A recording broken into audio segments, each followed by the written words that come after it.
Okay, so in ancient Greece, the Greek polis is the term we use for the various city-states. Originally around 700 BCE, Greece was divided into several warring kingdoms.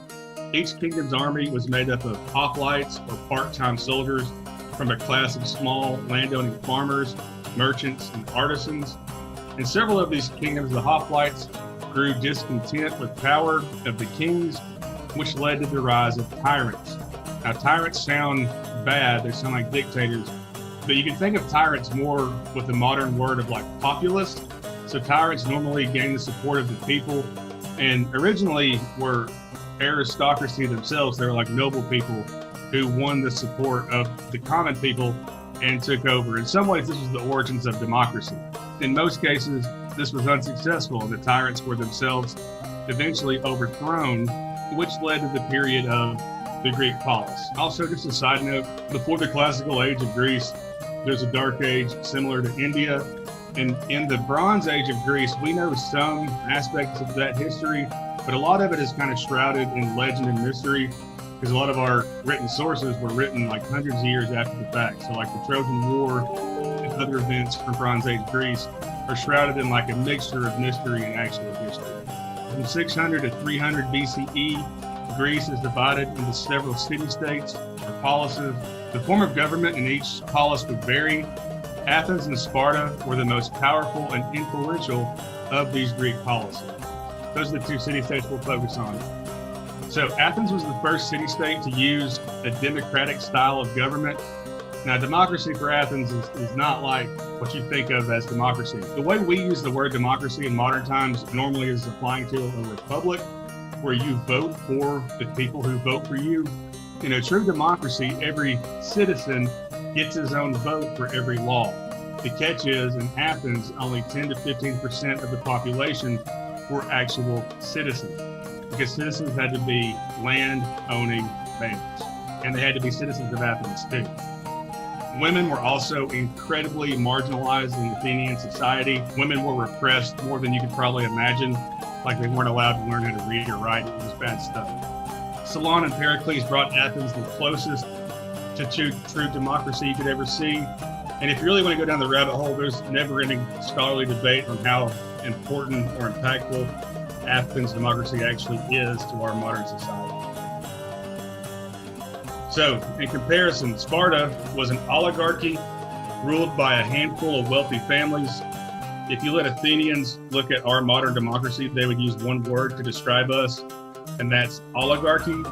So oligarchy is whenever a small number of very powerful or wealthy people control a society instead of having like one figurehead like a king. So by 725, Sparta conquered the neighboring region of Messenia and forces the entire population into slavery. This creates a problem for Sparta, where they now have more slaves than citizens. Their slaves were known as helots. They often revolted, which led to Sparta becoming a military state. So the reason Sparta had such a good standard of living for their aristocracy is because their entire society was dependent on slave labor. Because they had this massive slave labor that they used to farm, they were able to have a standing army. So most city-states had to depend on their citizens and farmers to fight war for them. Instead, the Spartan army was able to train and be focused on the army 24/7. Every male citizen was required to serve in the army, and they started the military service at a very young age. So their entire society was based around keeping their slave population in line and having a strong military prowess. So the Persian Empire was a large empire based in modern-day Iran. As they spread across the Middle East, they eventually came in conflict with the Greek city-states. For the first time, the Greek city-states developed a common identity because of the Persian Wars. And historically, the West, like Westerners in Europe and the United States, identified with the Greeks because the Greeks had the origins of democracy. Now historians view it a little differently. The Persians didn't even allow slavery. The Persians allowed other religions to practice in their empire. And you compare that to a place like Sparta, where they had more slaves than citizens. It's really hard to connect the Greek kingdoms to our modern time. The important thing to know, this war developed the beginning of a, quote, Greek identity. Before the Persian War, all these city-states thought of each other as very different, with nothing in common. They still fight wars after this, but they view themselves as a common Greek people. It's also one of the first times the Persian Empire was defeated. So first you have Socrates, who was an Athenian philosopher who developed the Socratic method. He would challenge his students to think for themselves by asking a series of leading questions. As revolutionary as his thinking was, he was sentenced to death for corrupting the youth by the Athenian government. His best student, Plato, continued the work of Socrates. Plato writes The Republic, a book where he outlines the different forms of government, which is a big study that's popular today. Plato's Republic was a key philosophical work for 1,500 years, and he also established the Academy, the school for students to study philosophy. Plato's best student at the Academy was Aristotle. Aristotle went on to found his own school, the Lyceum. Aristotle worked to collect and categorize knowledge from a wide variety of topics, including politics, philosophy, ethics, poetry, physics, astronomy, meteorology, zoology. I know the science teachers down the hall don't like it when I say zoology. Macedonia was a kingdom to the north of Greece. Today, the kingdom of Macedonia sits on the border of the modern country of Greece and the modern country of Macedonia.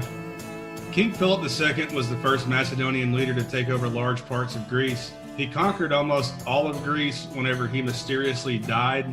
His young son, Alexander, then took over whenever Alexander was only 19 years old. King Philip's son, Alexander, was Aristotle's student in his youth. So whenever the Macedonians took over Athens, Aristotle was still living. Socrates and Plato had already passed. So Aristotle was taken along with the rest of the Athenian nobility as prisoners of war. Aristotle was brought back to the palace and he personally tutored Alexander. So even though Alexander was a ruthless war general, he was still enlightened and tutored by Aristotle. So Alexander was actually more open to learning ideas from different places and different people. Technically, he was a prisoner of war, but he got to live in the palace, tutor Alexander. And by the end, we believe they were pretty close companions because after Alexander began to take over large parts of the Middle East, he allowed Aristotle to return back to Athens and open up his school of philosophy.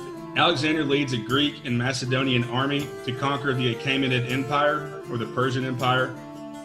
Alexander left new cities inhabited by indigenous people and Greek colonists. He required all of his generals and leaders to marry noble women from the places he conquered.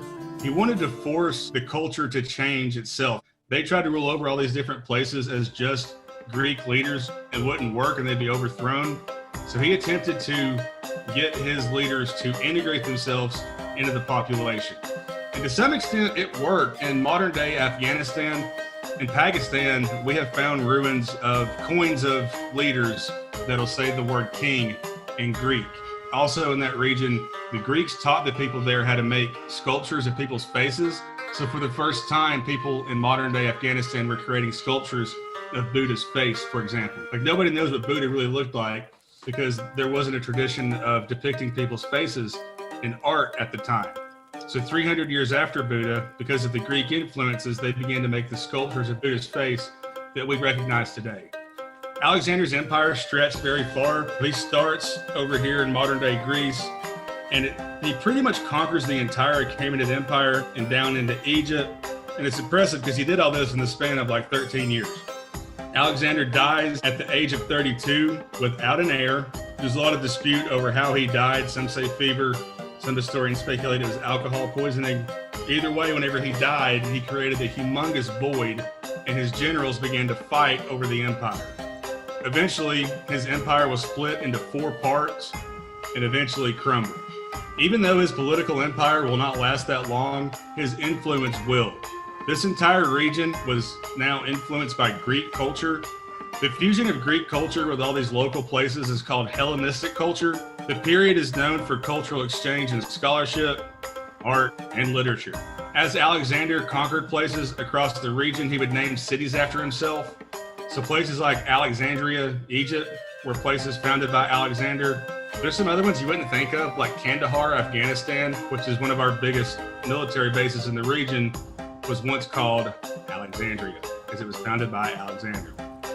Again, it's hard to stress how important Alexander's army is. I'll leave you with this, though, when talking about Alexander's army and how remarkable it is.